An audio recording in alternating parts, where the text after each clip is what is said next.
Get started. So good evening, everyone, and welcome to our November Jumpstart Wilmington Kickstart Session.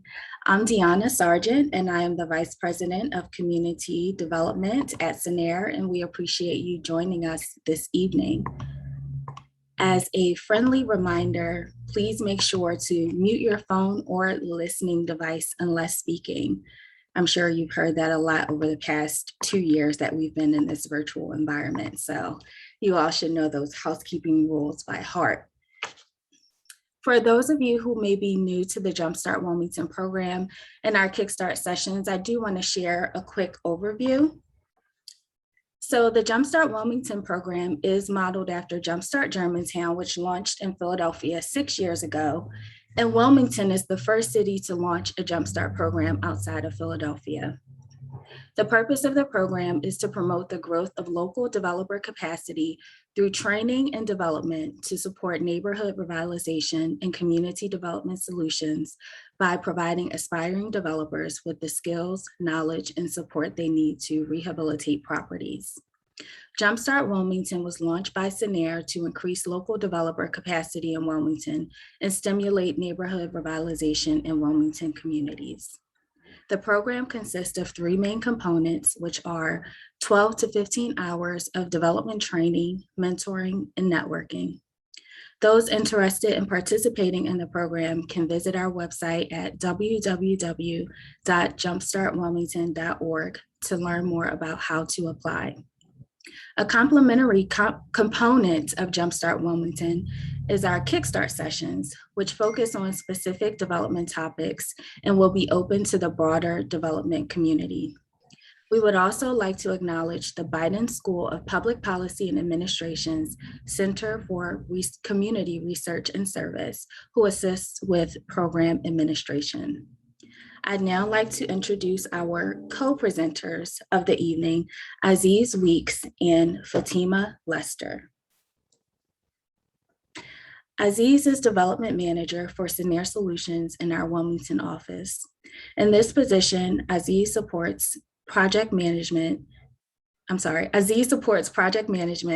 in the development of the Cinnaire Solutions pipeline, and provides leadership and guidance to our partners in Wilmington. With the recent renaissance of Wilmington through a massive injection of development for its downtown and riverfront areas, Azeez is focused on making sure this opportunity extends deep into the neighborhoods that surround those newly developed areas. Fatima is a development associate for Cinnaire Solutions. She is based in Milwaukee, Wisconsin, but supports many markets, including Detroit, Chicago, and Wilmington. In 2018, prior to starting with Cinnaire, Fatima completed her own community development project called 5 Points Art Gallery and Studios, consisting of an art gallery, artist work studios, 2 artist residences, and small shared culinary arts kitchen. Fatima served as the general contractor for her project and is also an artist, gallery operator, and interior designer. Before I turn it over to Azeez and Fatima, I'd like to make a couple of notes. Our presenters will take questions throughout the presentation, so feel free to engage with them. Please enter your questions in the chat, and our chat monitor, Ali Foster, will present your question to Azeez and Fatima, or feel free to use the raise hand function to ask your question. I'd now like to turn it over to Azeez and Fatima.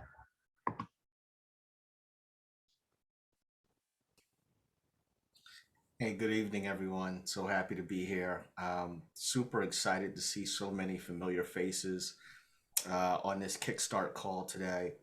And excited that it seems as if there is a growing following for the Jumpstart and Kickstart trainings and information rounds. So excited. Please continue to share the great news about this amazing resource. Uh, Myself and Fatima work closely together as colleagues for Cinnaire Solutions, which happens to be the nonprofit development arm of Cinnaire Corp. And we're excited to be able to share with you some resources and ideas on how to be more efficient in the developmental process. So without further ado, I'd like to turn it over to my colleague Fatima to kick it off. Fatima? Hi, everyone, and thank you for the intro, Deanna and Azeez.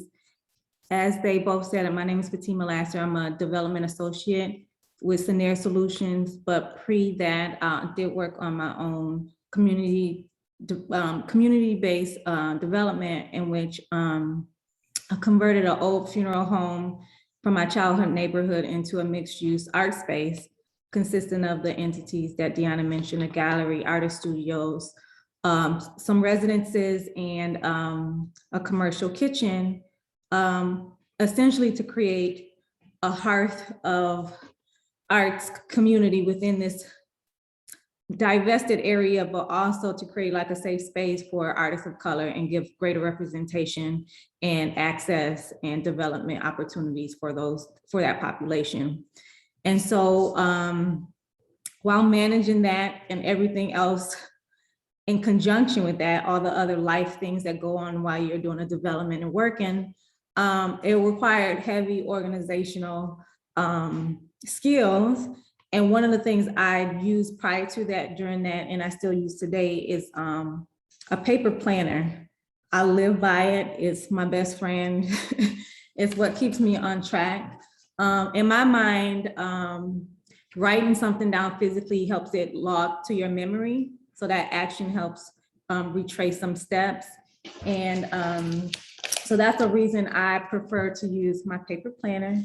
It's full, and I carry it with me daily. I use it daily and I reference it daily, but versus just jotting notes into the phone, because it doesn't provide the same recall for me. And so what I do with my paper planner, even at the beginning of the year, so I'm already gearing up to buy a new planner. One of the first things I do, I'll put birthdays down, fill it out for the year, anything that has been, that has scheduled time in that, and it's always the same. Like when bills are due, I'll go ahead and write that down to send myself reminders of payment. Already a year in advance. So at the beginning of the year, I sit down and write all those things down. So anything that's consistent and will not be changing, I'll go ahead and do that a year out and set those reminders up. And then of course, if adjustments are needed, I make them in the planner as well. But usually I plan out as far as advance. So I look at the planner daily, but I also write it out weekly. And so whenever a meeting is committed to, it goes down, so where I know where I'm not double booking myself and know what my access is and how to schedule out different meetings, because sometimes they are back to back to back. And then if new items do pop up that are of significance, I add it to the planner just to have a record or reference in case they need to be referred to in the future. My preference for a planner is one that is has wide weekly schedules, and that it will allow me, I write in big font, and I know this seems like probably not so important, but it's for me. I write out like details, so I need some either with lines or not, and allow me to write out the details that I need. I never could work in the, I think they're considered like monthly planners that give you like the small square to write a word or a note in a time, because it does not help me recall the details I might need for that meeting or that instance. It's not enough space.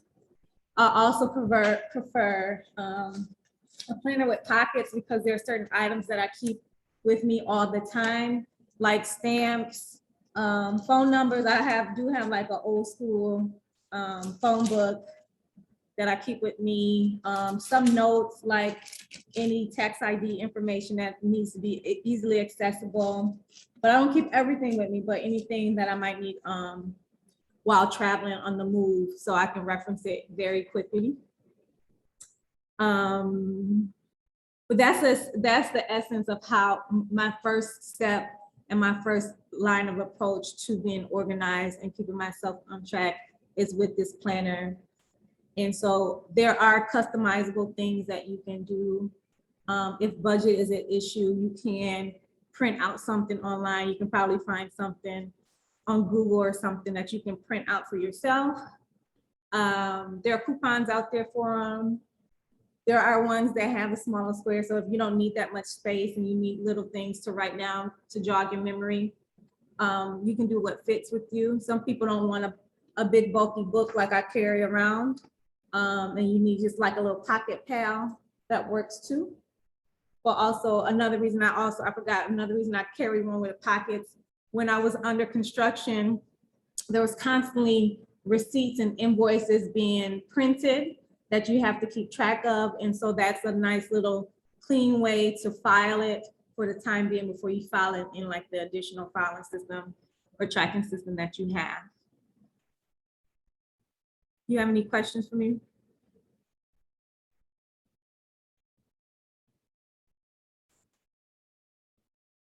While I was in the heart of construction, and one of my favorite ways to organize and keep track of like finances or numbers is with Excel. It permits like very easy calculations. And if you're more familiar with even like the baseline functions of Excel, which it's a very extensive product and app that most people don't even use for its full range of skills or accessibility, but they have formulas like summations, how to calculate a rate of return, and various different formulas that is already embedded in. So it's very easy to manipulate numbers, stress test different scenarios. I work with my performer, I create my performer out of it. I also keep track of budgets, change orders, how these budgets versus actual expenses vary, even like draw statements, which I can also reference too, but it's very easy to track and edit numbers for a project. And I'm going to share my Excel file for the project. We're actually sitting in the gallery right now. See if I can just switch really quickly. Can you see the Excel file? Yeah. Yes. So this was my extensive Excel file for the redevelopment. I started on the left with the general project budget. I get made fun of a lot and they're like, oh, you're an artist, because I use colors. That's another reason I like Excel too. I use colors to differentiate everything, so it's easy for me to reference really quickly what area I might need to look at, and then just differentiate the numbers or charts from each other. So again, on the left, you have the general budget for all the different line items, from the purchase of the land or the building all the way down to general conditions, hard costs, what the plumber quotes, site improvements. I have FF&E, which is furniture, fixtures, and equipment that went into the project. And this is my preliminary budget that I also could easily print out. And also another benefit of Excel is you can save it as its file itself, or you can save it as a PDF and email it out to different lenders or different parties to share the financial information that they might request. And again, it's easy to manipulate and it's easy to track. So sometimes within Excel, I do a string of calculations. So if I'm like paying one person this, and this, but it's the same line item, I'll know A person gets paid $190, B person gets paid $120. I have to deduct 50 from C person, and I'll keep a track of how I got my number. So when you highlight the cell again, you can probably retrace your steps of how you got to that numerical value that is summed up for you. this is my sources and uses, and then you can also stress test the how do you, what gap you need to come up with to get additional financing with, or for, I'm sorry. And so these were some of the grants and sources versus the uses. Fatima, can you just provide a quick explanation of what sources and uses are? Yes. So sources and uses in relation to development or construction is sources is your, again, source of funds, where you're getting money from to fund your project. And so you can get them through grants, you can get them through loans, donations, any kind of money being injected into your project. That's what the source is. And then the use is what it sounds like. It is how those funds are being expensed. And so it could be like you see on here, the land and building, and then you have hard costs. And then you have, and those are like the physical costs, tangible, more tangible expenses that go into the construction. And then the soft costs could be like accounting. So things that are not physically tangible that go into the process, but are a part of the process. So like accounting, marketing, interest expense sometimes. So those various things that don't actually contribute to the brick and mortar part of the construction, that's soft cost. But sources and uses should always balance out. And wherever they defer, it's called your gap. And that's where you have to make up additional funds if it's if you don't have a surplus. So if your uses has a shows like $150 difference between your sources, that means you have to go find some more money, that difference, $150,000. And should it be negative, that means you have a surplus and you have to find a way to spend it. Any additional questions? Thank you for that. No problem. So also the last thing, benefit for Excel are all these tabs that you see on the bottom. You can like duplicate them. So this is duplication of the budget. And then you can, I have different color coding for changes and different scenarios. And then you can just keep track of your whole project in one file. And so this is a draw request form, a general one that I created. And then I supplied it to all the different, since I was a general contractor, subcontractors, and they had to, I had to submit it to the title company in order for disbursements to get paid out to the contractors. And so each draw request identifies the contractor, their work service performed, the amount of the total contract, and what the draw essentially would be on that, pulling from that amount. And then again, on the bottom, the sums will reflect what's remaining and what's not. Fatima, there is a question in the chat from Jessica. Okay. She wants to know, do you have to spend the surplus money, or can you save it for another item to be completed or another project? So it depends on your project. My project is small. So yes, you could use that additional monies towards something else.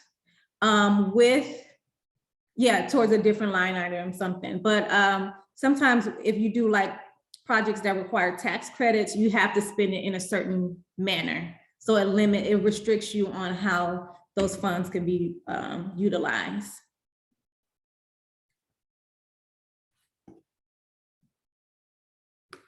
I'm just trying to show you. Okay. So I also have a tab called contingency and change order. So when things pop up, which something will always pop up in a project, there's usually a contingency pool, and then there are change orders. So this is what the contractors submit to you. You say, okay, yes, I approve this amount in the work, and then you go forward from that so you can track the expenses. And it's usually adding to your budget or the cost of the construction. And the first pool that you pull from with a change order is usually that contingency. And so you can show the advances towards the contingency pool as those arise. I also wanted to show you this, where this first column is the initial budget.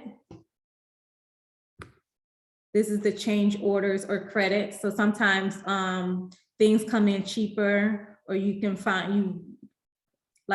do some economical engineering. So you find things to be done less expensively. So those the change order column. And then this is the actual. And then this variance is that difference. So you budgeted for this, it came out to be this, and whatever the difference, whether it's positive or negative, is reflected. And then within Excel, you can, there are functions in here where you can show if it's negative, it can be marked in a different color, and it'll have the brackets, or it can show the negative sign in front of it. If it's positive, it can remain black, or whatever different colors that you want to show the difference. This also shows what is paid to date on contracts. And this column also shows remaining balances on contracts. We do have another question. Where the question says, where can I get this system with all the tools? Where can you get Excel? It doesn't say. I believe that's the question. I don't know if Sultan wants to unmute and clarify. Excel is a part of. Safe to say that you have to create it yourself.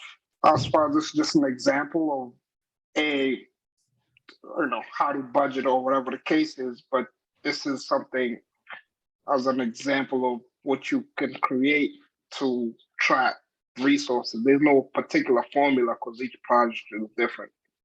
Right. So first, Excel itself is part of the Microsoft Office suite. This is an example of a very worked file. And so it was created from scratch. So when I opened it, it looked like this. And then you can type project budget. And you can start doing line items, plumbing, furniture, and I'm making up stuff not in a proper order. And then you can make this one, the header black, and then you can change the font color.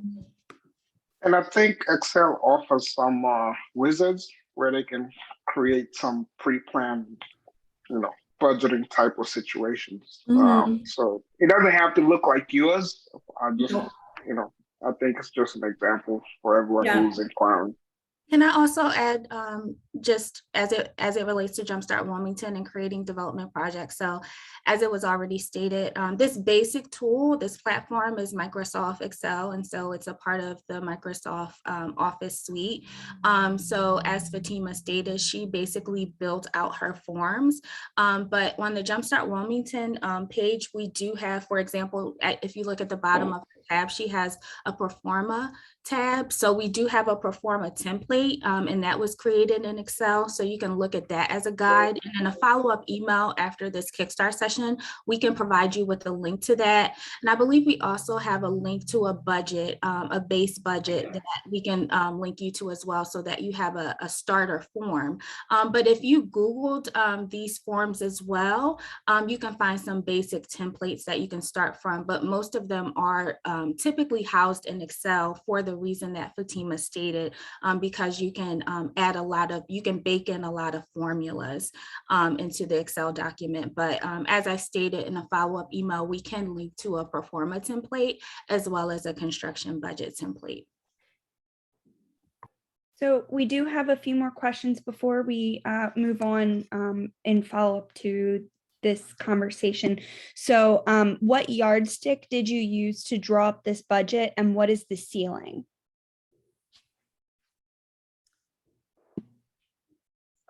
So the budget was based on a couple things. My previous experience as an assistant project manager for a small construction company. So I had some ideas about the cost of materials and the cost of labors for certain items, but I also had relationships with a lot of the subcontractors. And so I got numbers, more tangible numbers before submitting it to the bank or lender, what they would charge to execute the project. And sometimes you can give them a general idea and they can give you a rough estimate. Can you answer that? Sorry. Or sometimes it'll be based off of architectural renderings, and that can range on how detailed that is. And so it's you always have to go to the expert for, unless you know and have some background in it, you have to source the numbers from different contractors to create the budget.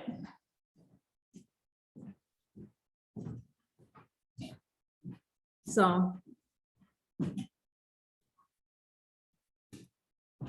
does that answer your question? Those numbers determine the cost of construction. Yes, thank you for your explanation. This is Jonathan. I'm gonna, Azeez, do you want me to flow for you? Or do you want me to stop share so you can share? Yeah, you can stop share and I'll take over from there. Thank you, Fatima. You're welcome. So, you know, one of the interesting things that Fatima started off this presentation with was a paper book, right? Her hard written journal of information necessary to keep all of her notes in one place to help her retain the information while she's in meetings, as well as for her to organize additional pieces of physical information, as well as the information what's in her head. Interestingly enough for me, I come from an IT background. I was not a developer my entire life before joining Cinnaire Solutions. So, you know, I know how often technology does fail. And so it may not seem as if having hard written notes is important, but you can best believe that you'll never have a problem with paper booting up, right? You'll never have a failed hard drive with having physical notes on a piece of paper. And so the oldest form of technology, paper and pen, happens to be still one of the best forms of technology to be efficient in a development process. Along with Excel, what I've learned, and maybe you all have experienced this as well, you know, in your business backgrounds, is Excel documents tend to be extremely static, right? They are documents that, you know, in the moment while you're doing your calculations, that all makes sense. But over time, those documents may evolve. And so managing the different versions of Excel documents as you move through a development process can be extremely challenging. Never mind if you have to share that document or collaborate with a wider development team. And so as you know, what attracts us all to Excel is the power and adaptability and the agility of the platform. But at the same time, Excel is a 25, 30, 40-year-old program, which doesn't take into account some of the modern needs that us as developers have. And there is a solution out there I'd like to share with you all today. And so that solution would be called something like Smart Sheets. Smart Sheets is Excel on steroids, and it is an amazing tool that allows developers to be able to ramp up extremely quickly, to be able to have a collaborative workspace that you can share and manage user level privileges to a wider development team. It also solves the problem of file management. And how many times have you tried to send construction documents over email to your development team and it bounced back, right? And you had to figure out some sort of cloud storage option or go and set up a Dropbox account that you never had, just for being able to share large size documents, renderings with your development team. Smartsheets does a fantastic job of eliminating that file management hurdle. But most importantly, I think, is the reporting opportunities that come out of a cloud-based solution that operates very much like Excel. And we'll talk a little bit about pros and cons as I wrap up, but I'd like to just give you guys some visibility into what that could potentially look like. So for an example would be, and hopefully you guys can see my screen. I'm not sure. Give me a thumbs up if you guys can see it. All right, perfect. Thank you, Fatima. So this is an example of a 7-home project we have here in Wilmington. And what we've been able to do through this is identify everything that we needed for closing. So this spreadsheet, or this smart sheet, was used in conjunction with my lending team, and they have a closing checklist. And in that closing checklist, we were able to list everything that that lender needed, and we could manage it through this smart sheet by making assignments on who would be providing that information, setting due dates, so you can hold team members accountability. You could drop in a number of comments and identify the status or progress of the project. And as I mentioned earlier, with this these paperclip icons, you could add any sort of attachment you needed to the document to share with the wider team.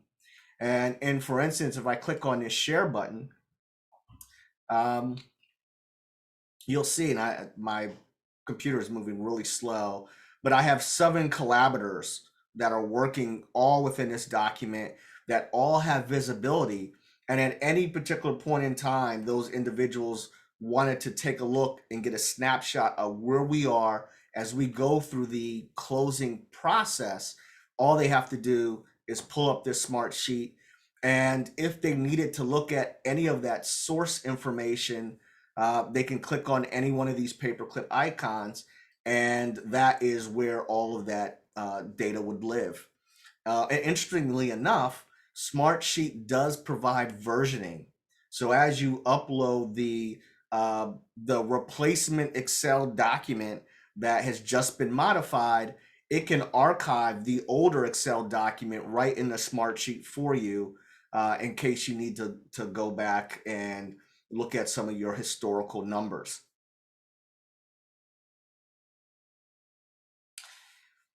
Another powerful tool of the Smartsheet is its ability to, as in Excel, provide that conditional formatting that helps with the visual representation of the information, making it extremely palatable for individuals to digest a load of information. And if you can see here, this is another project of ours, and we are broken out. This is a budget that's broken out between 2 projects, a LIHTC and a new market tax credit deal.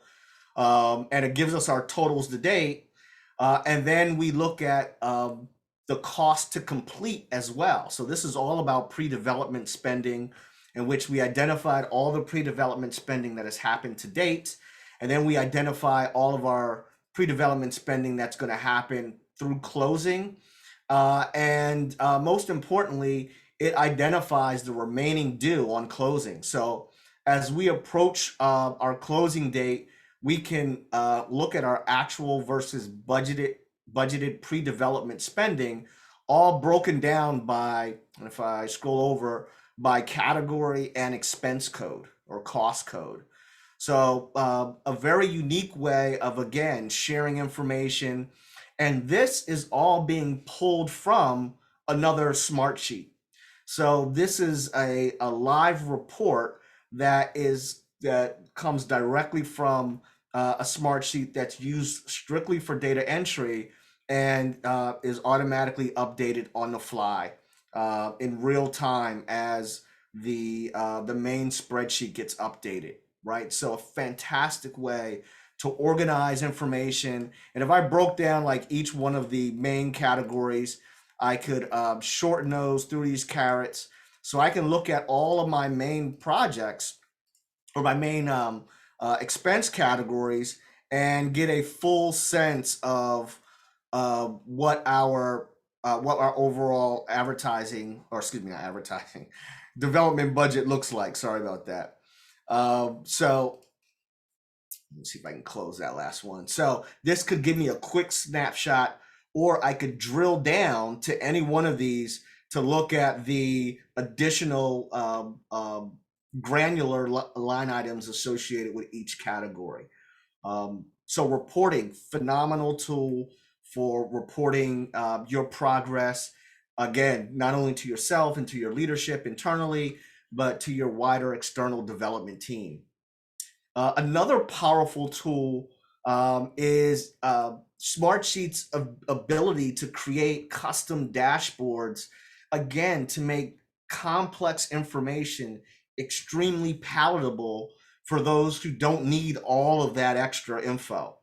And so these dashboards, again, all pull from a single Smartsheet that makes up our reports and dashboards, and we can always find out any additional information just by hovering over them if we need exact numbers, or if we wanted to, we could come here and look at specifically our cost to close, click on that, and it opens up the Smartsheet where it's pulling that information from, and we can then do additional due diligence at looking at those specific numbers, right?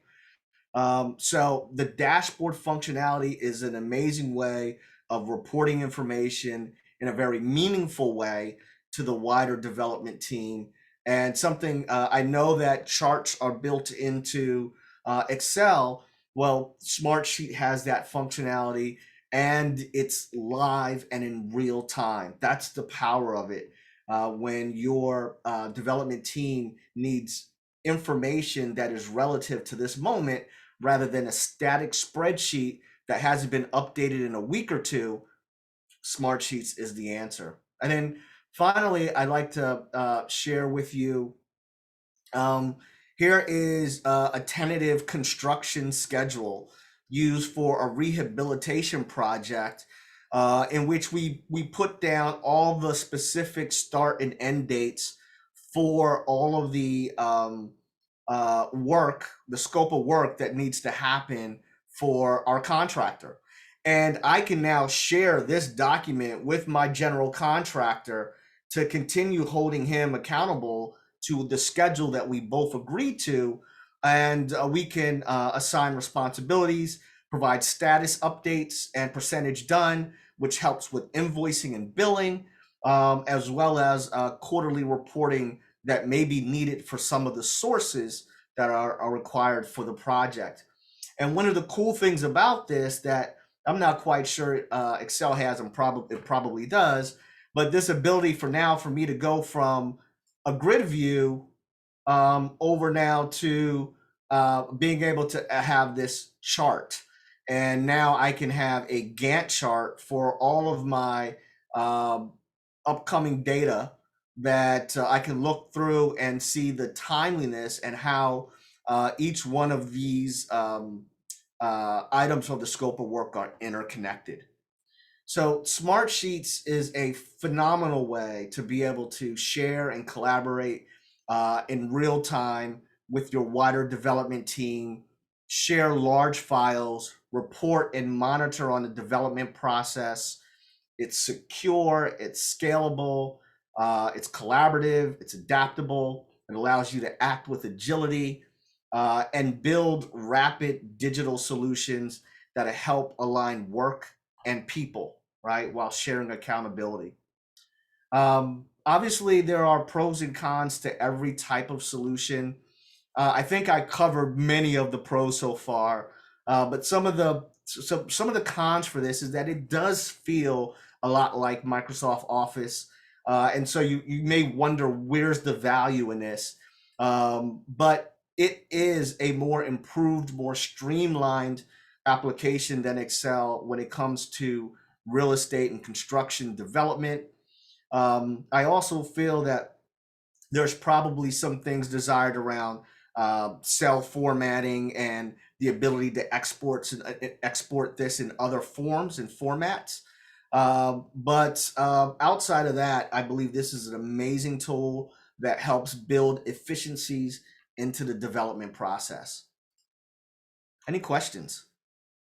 Azeez, there is one in the chat. I believe you answered it, but I want to make sure that Keisha gets the full response that she needed. Can you assign your team to assignments like in my Microsoft Project? You absolutely can. And you can assign teams, you can assign organizations, you can assign individuals to any line item in a smart sheet. When updates are made to the smart sheet, anyone who's shared with that receives an email update every morning of those changes. So as you apply assignments, even if you didn't take the time to inform them, Smartsheet automates that workflow and sends out those assignments or changes to the Smartsheet every single day. Great question. And then Wes wants to know, is Smartsheets available via Cinnaire? Smartsheets is a third-party application that's made by a separate organization. It is an extremely affordable solution. I imagine that the value that you'll get out of it clearly outweighs, I believe, the nominal monthly fee per seat for Smartsheets. Don't get me lying about what it costs, but if you go to smartsheets.com, they have pricing available, and it's available to anyone in the development space and beyond. And there's one final one. Fatima answered it, but I want to get your response on it too from Jonathan. Is Smartsheet an Excel function or spreadsheet tool? A good question. It blurs the line between both. It manages functions inside the cells, much like you would any spreadsheet. So from Lotus 1, 2, 3 on all the way up. I'm dating myself. But you can plug in formulas, just like all the formulas we commonly use in spreadsheets. And yes, it acts like Excel in the sense that it provides contextual information, conditional reporting, conditional formatting. You can link smart sheets together, much like you can in Excel, to create a workbook. And so it's very familiar. If you're comfortable with Excel, you can get up to speed extremely quickly with a tool like Smartsheets. And Keisha wants to know, can you use Smartsheets for multiple projects? Absolutely. And as a matter of fact, because developers are many times working on parallel projects, right?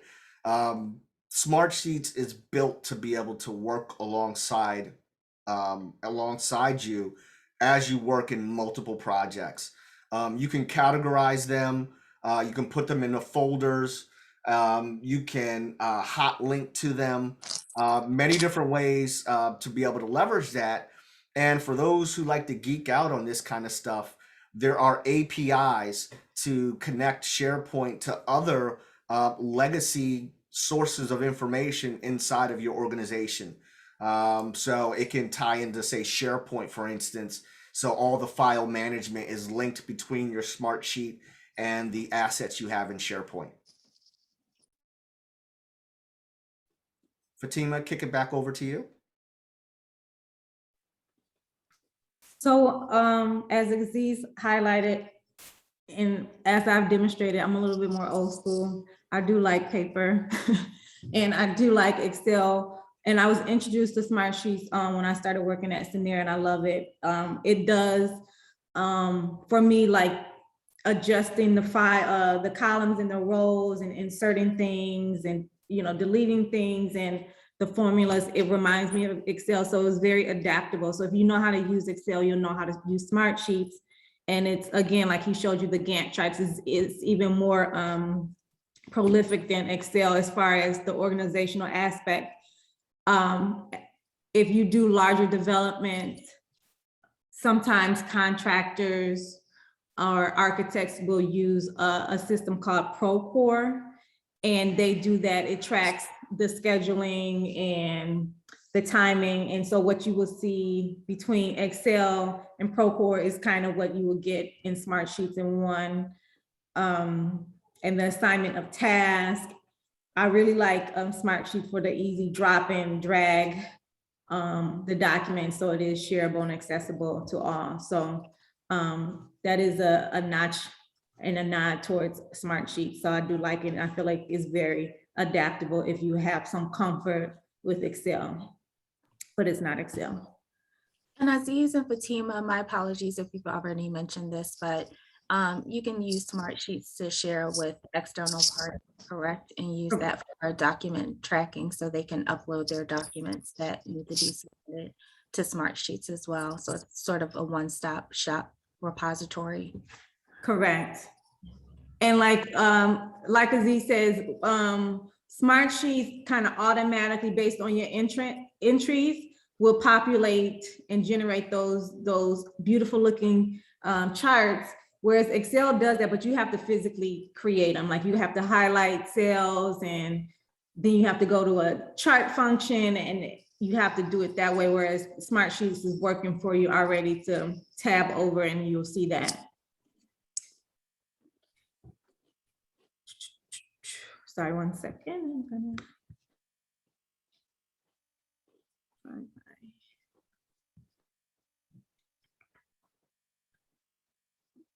I'm finding where I left off. So another way I keep track of things, because my schedule is crazy hectic and it's very variable, and meetings get pushed back to back to back to back, is with notifications and alarms, which I start setting the day before, or if it's on like a Google calendar, I'll set it immediately, and you can invite different people to the meeting. And so even with my phone, I have multiple, I'm gonna pull it up. Under my clock, I'll stop sharing really quickly, just like I have preset from Thursday through Sunday. I do run a gallery, but I have an assistant. So I have an alarm to tell me to turn off the alarm for the gallery set, and it's set for life technically, Thursday through Sunday, the same time every time. And then I've had some preset earlier, like my alarm goes off at 7 a.m. every day. But if I have like really critical meetings, I'll set them a day in advance, and I'll set them between 15 to 30 minutes in advance, depending on what is required. Like if I know I have to run an errand, I'm out of the office per se, I'll give myself actually 30 to 45 minutes to get back to the office, to be settled, to take this virtual meeting or physical meeting. If it's something that I'm already physically present for, I give myself like 15 minutes notice. And then I might set another one at 5 minutes, because when you start working, you get in a trance, you lose track, and then those 15 minutes can go by like 15 seconds. And so I do set a bunch of alarm reminders for me. And this is where, you know, the paper doesn't work. I need like a physical noise to distract me, to remind me what to do. And then I know a lot of people, which I'm adopting myself and I'm finding value, is the Google Calendar invites. And again, I'll set those immediately, and you can invite a lot of people to your party per se. And then sometimes I'll get a notification like 30 minutes in advance, Sometimes you can set it a day in advance reminder just to let you know, like, tomorrow at this time, you have this meeting. And then again, you can set the increments of a reminder for you, and then it automatically will pop up and give you a link that you can just click on if it's a virtual link and open up the meeting for you. And so it self-populates into your calendar, your digital calendar, with the reminder as well. We do have another question in the chat from Keisha. Can you create pivotal charts?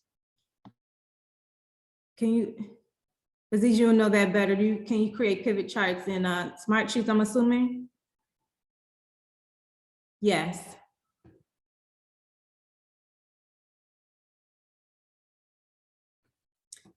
And then too, with the alarms and notifications, I always notate who I'm speaking with, just as quick name or a reminder what it's about.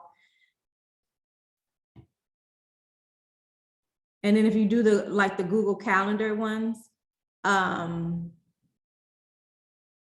you can add more information versus, typing out a quick sentence or a quick phone alarm, but you can add more details so that the different parties can get briefed on what the meeting might be about. Azeez, do you want to jump onto calendar notes?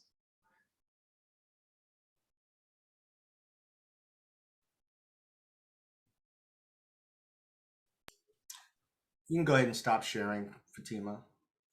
Thank you. So just piggybacking off of the whole idea around notifications and alarms, there are, in the development process, many times there are cliff events that are important to remember but hard to keep track of, right? Cliff events are drop dead events that you need to be able to provide some sort of information, do a finance test in order to meet compliance around your potential sources. And so managing and remembering when those things happen are extremely important. For me, it always makes sense to include that in the smart sheet that you're sharing with your wider development team. But there is, it also makes sense to include notifications and reminders as you lead up to that cliff event for the work that needs to be done. And for many of us, our calendars are probably one of the top 3 most used applications on our mobile devices, right? Can we all agree on that? I have my calendar. It's on my watch. It alerts me for every meeting. I'm constantly, it's the first thing I check in the morning. I'm not a social media guy, but I do check my calendar every morning. It's like the first app I go to. And it is my go-to because I always have my mobile device, my phone with me. It's very easy for me to leverage my calendar for more than just reserving dates. And so I use it as a way of capturing and chronologically information as I'm obtaining it.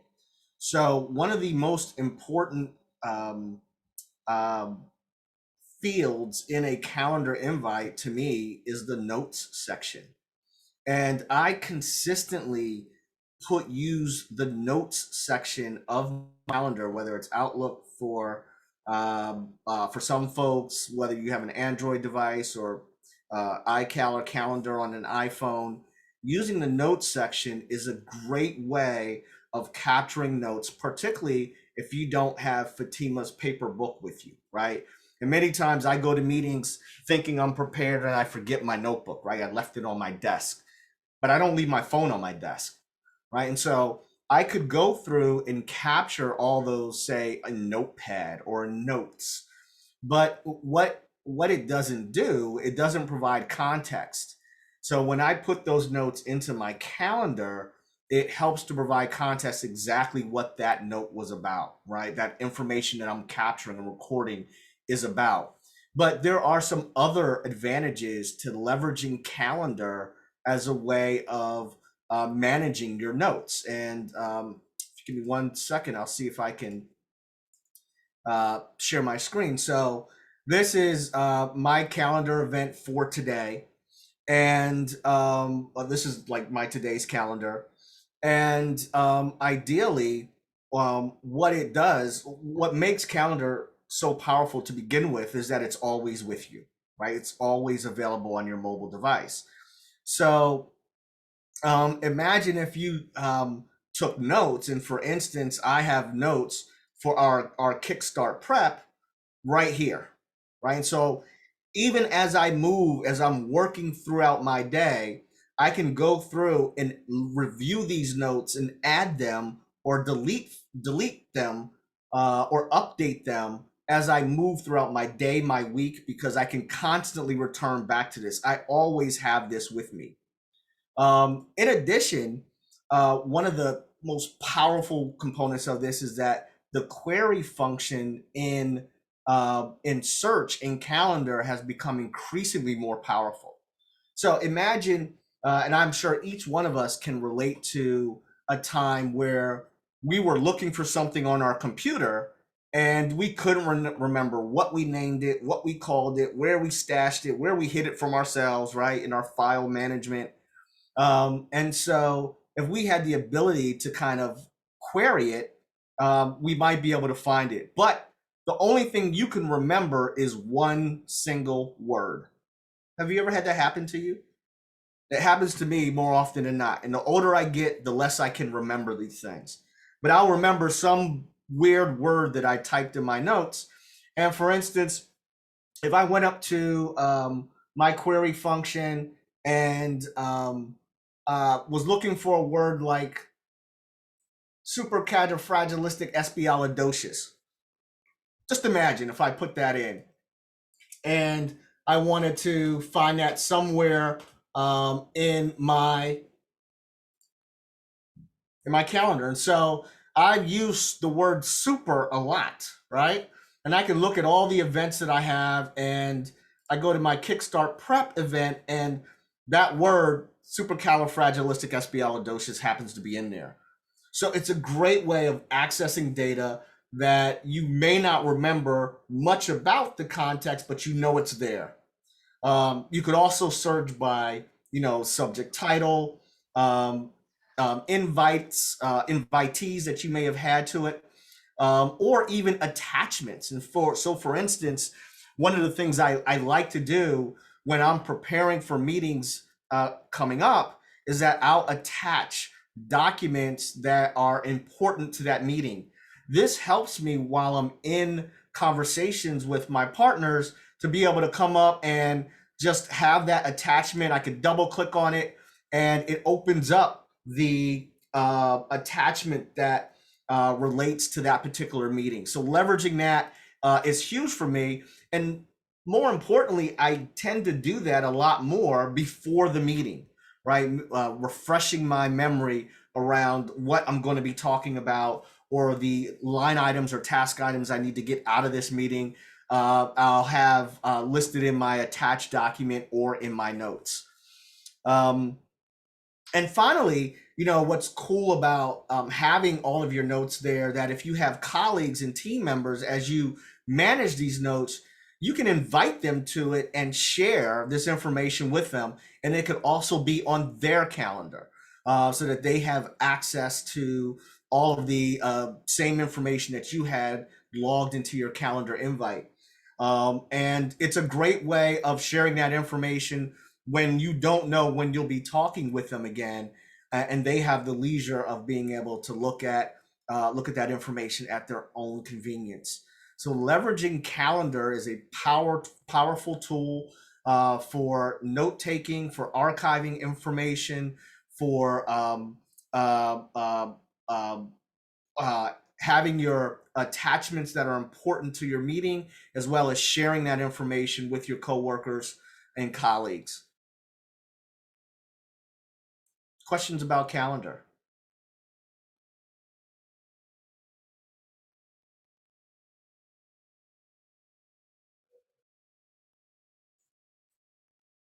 Fatima? I think that transitions into a very critical way to organize operations while you are, if you are the general contractor, but as a developer too, for a project. What I tried to institute for this project was site meetings and check-ins.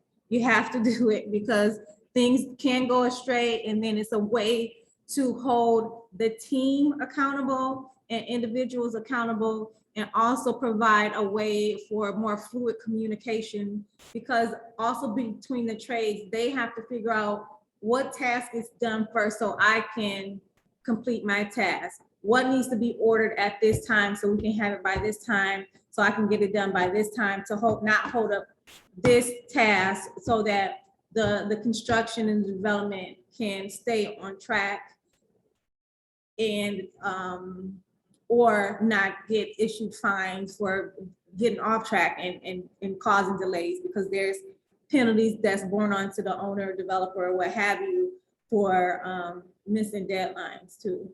It costs. And so site meetings are critical. You can start off having them maybe like monthly, when it's like a longer process in the beginning, and then when things get closer to completion, you know, setting up a frequent bi-weekly or weekly meetings, check-ins, when things get tighter, to have all the trades come together and communicate, and or have them explain why things are not going as planned. And so I'm going to show you an example of a site meeting agenda that I created for this project. And it should be updated. You should keep notes. You should have like a note taker if you can't do it yourself, to record again what the commitments are, to hold people accountable. Accountability is key.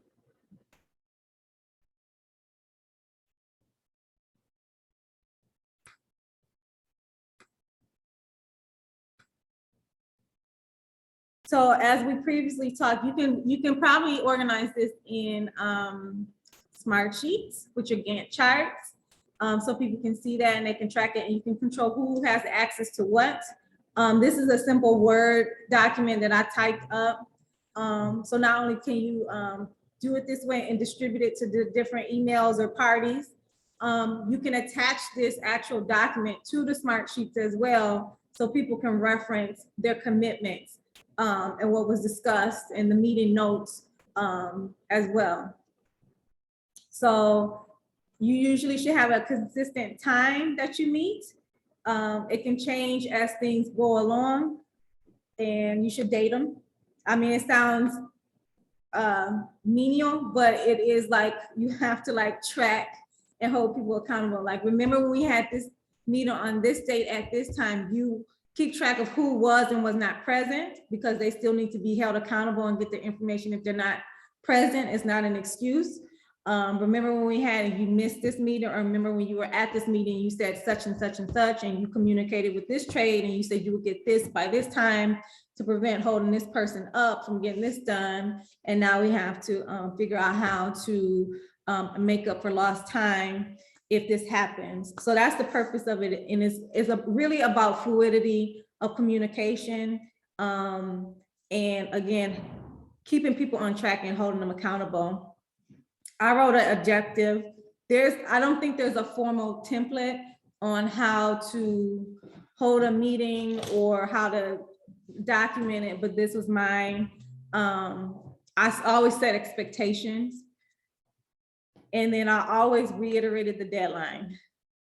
I knew I had a deadline. I had an opening event that I had committed to, and I had to have certain things. I had to have my occupation license and everything by a certain time in order to have this event. And I literally got it the day or two before, and it was like begging my inspector, like, please. And the question was like, if you can get this exit light in by this time, this one by this time, I'll give you an approval or a conditional approval for occupancy and use.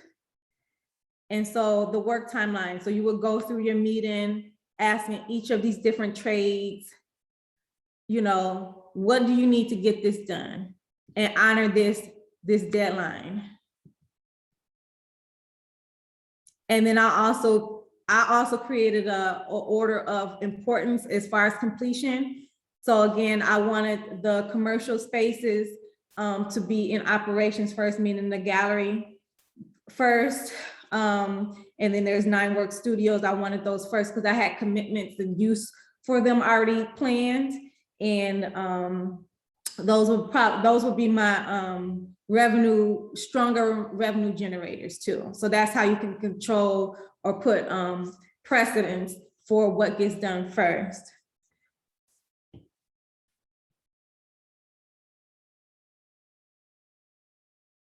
And again, I reiterated like why I had a hard deadline, my completion, because I had an opening on Saturday and Sunday in 2018. And then like I said, there's cross-trade coordination. So, you know, before the drywaller can come in, the framer has to come in. And then after the framer comes in, then the electrical has to be ran and the plumbing has to be ran. And usually they can work over on top of each other, but sometimes not. And so they have to communicate with each other and they have to let them know, okay, the framer communicates with the plumber, where is this gonna go? Or the electrician, where's your electrical box have to go so we can rough in with these wood studs so that you can come back in later and install what you need to install. And then these all need to be done to have like progression inspections. So before you can close walls, you need a rough inspection from the plumbing inspector, an electrical inspector, and a heating and cooling inspector, and the structural and building general inspector. So all these different areas have to like sync in order to get these things done on time and properly, because if something is done improperly, then some things have to be redone, which costs money, and it also takes time, which also costs money too.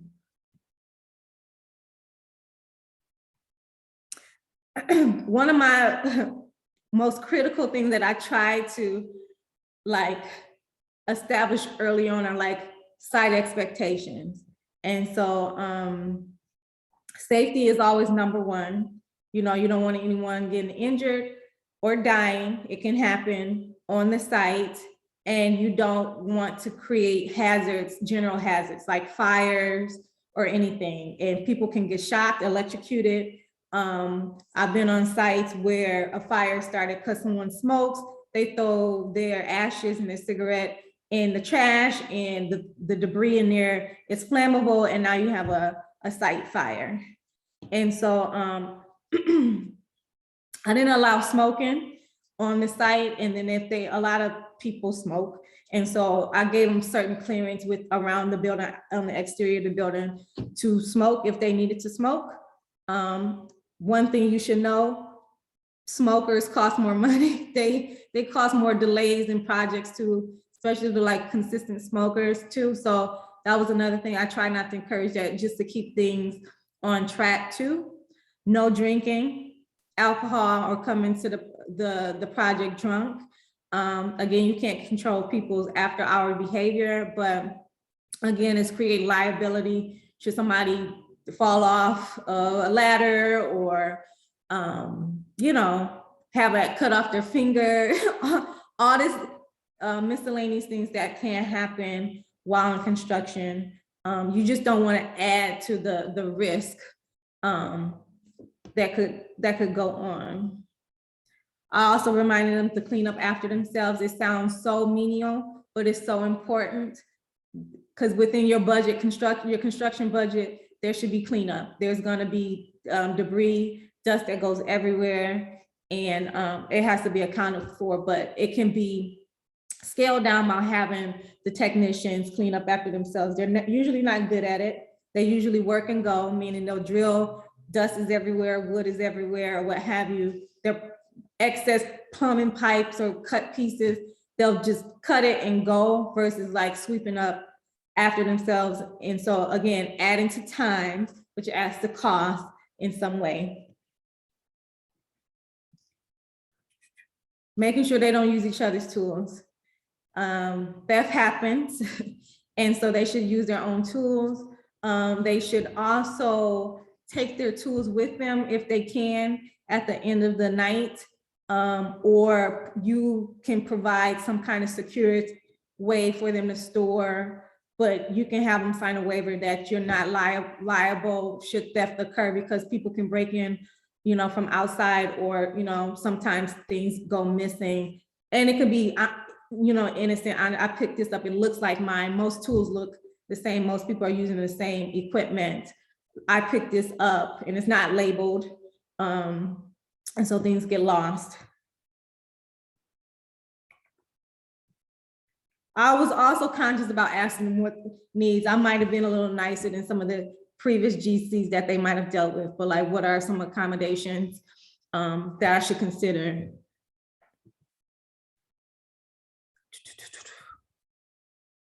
And then also, as far as documentation and change orders, they will arise.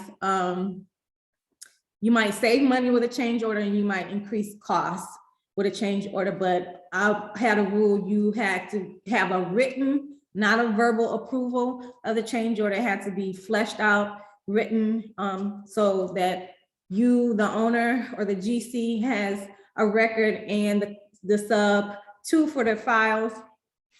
So there's no like legal dispute, like you owe me this, or remember when you said you cut expenses there, why are you still charging me this much? And so everything should be tracked and should have a written approval, and it should be filed and documented and shared with any necessary party. And so that goes for like lien waivers and warranties or what have you. You always need some kind of proof that something was completed and agreed upon.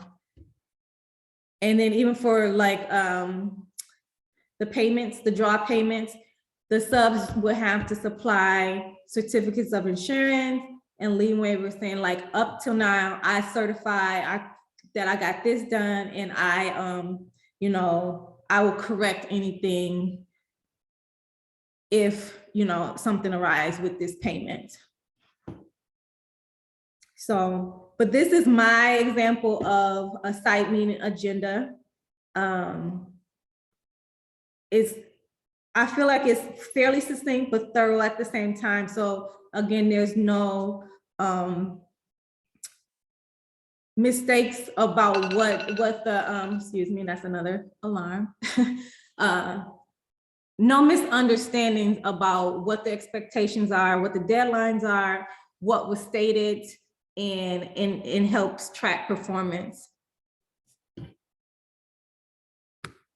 Any questions?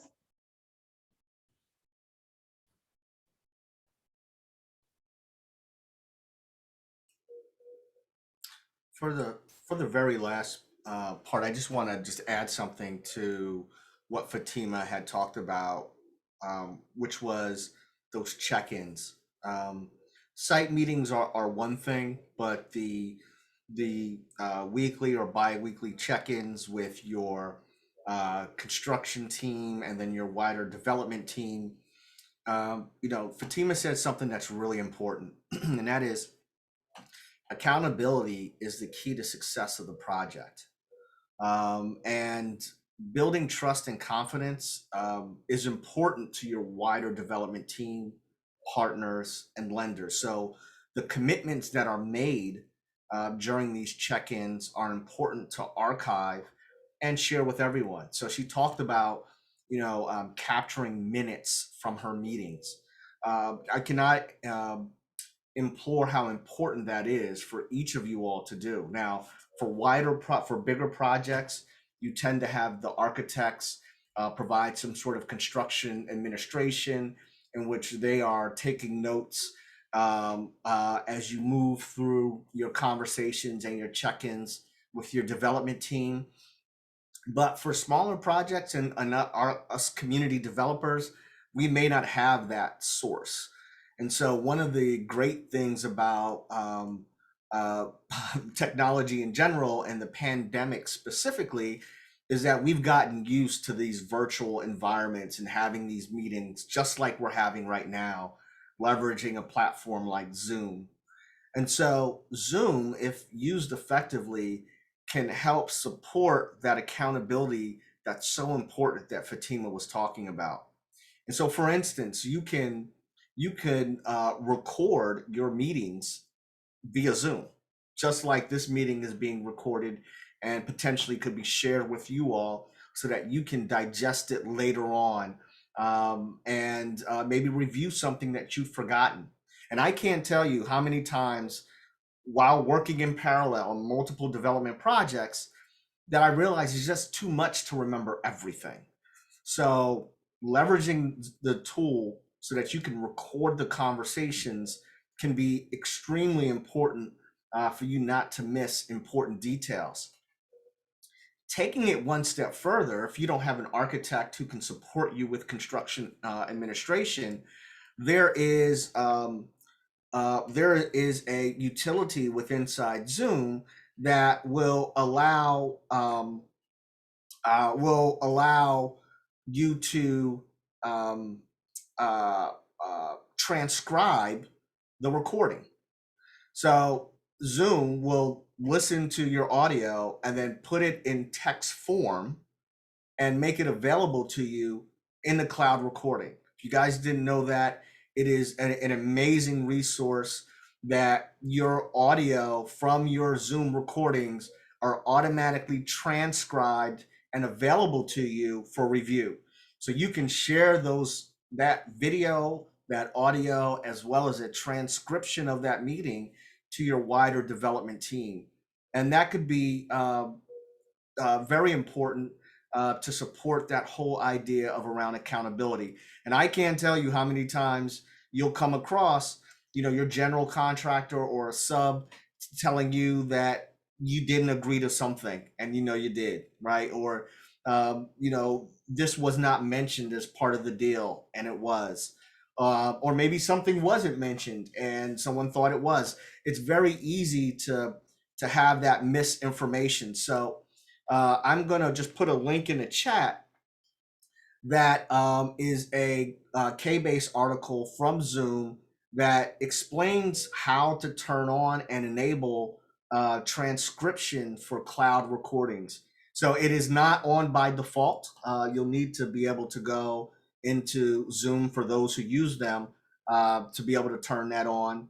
And for those who do not use Zoom, may use Teams or Google Meets, but there may be a very similar function in those platforms. I have also captured those recordings and used dictation tools right on my Mac to be able to produce a transcript from those meetings.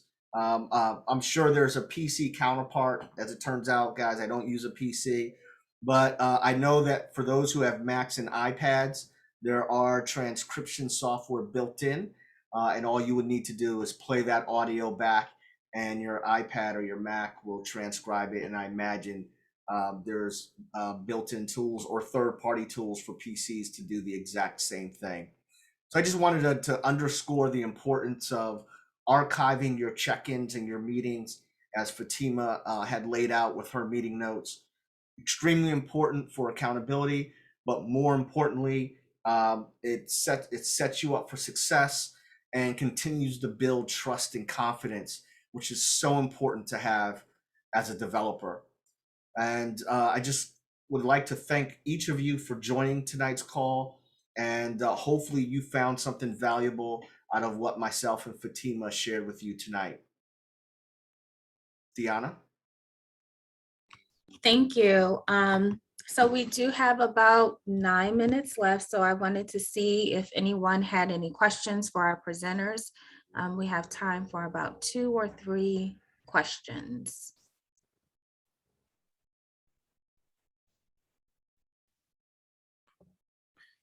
I don't necessarily have a question, but I just wanted to present a comment.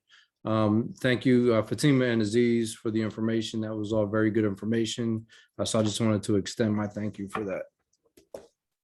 You're welcome, Randy. Our pleasure. Awesome. Thanks, Randy. Thank you, Randy. Any other questions? Okay, well, I know everyone is just dying to get to dinner, right? So we are going to just do a quick closeout with just a few quick reminders. Tamira? Yes, it'll be very quick. I promise everyone. I won't be too long. Just a few items before we close. You will receive an email following the session, which will include a brief survey. So please provide your feedback on this event as well as topics you would like to see in the future. Also, please stay tuned for upcoming Kickstart sessions, including our January Kickstart session, which will take place on Monday, January 24th. And it will be presented by Debbie Martin, the Historic Preservation Planner in the City of Wilmington's Department of Planning. And the topic will actually target incentives on developing historic properties in Wilmington. So I told you it would be short and sweet. So I hope everyone enjoys the rest of their evening and hope to see you all soon. Thank you, Tamira. Thank you, everyone.